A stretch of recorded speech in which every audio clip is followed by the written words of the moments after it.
The bells of Domremy rang softly in the distance, their toll swallowed by the vast, whispering expanse of the French countryside.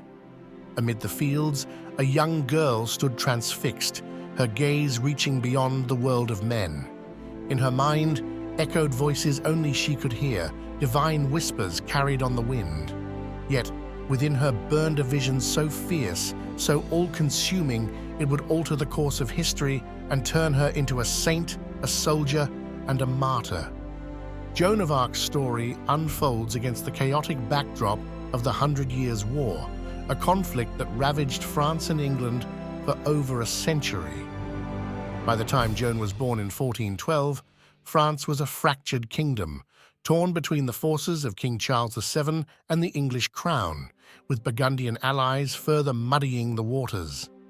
It was an era of despair, of famine and devastation, where survival often felt like a cruel jest. From this desolation rose a girl who claimed to hear the voices of saints, Michael, Catherine, and Margaret. They came to her not in fleeting dreams, but as persistent, vivid presences. From the age of 13, Joan said, they guided her with a clarity she could not ignore. But who was this girl, and what forces shaped her mind and spirit? Joan's upbringing was modest, her life grounded in the routines of her rural village.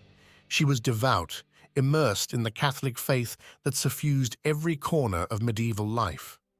Yet her world was not insulated from the horrors of war. Her village, Domremy, lay on the border of conflict, its fields and homes often scarred by marauding soldiers.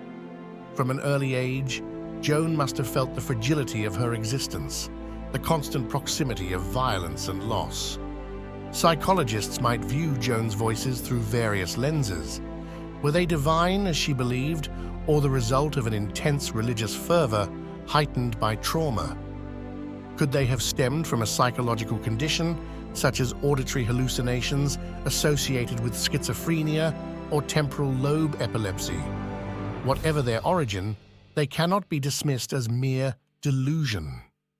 Joan's voices were a source of profound conviction, granting her a sense of purpose so absolute that she transcended the limitations of her gender, class, and age.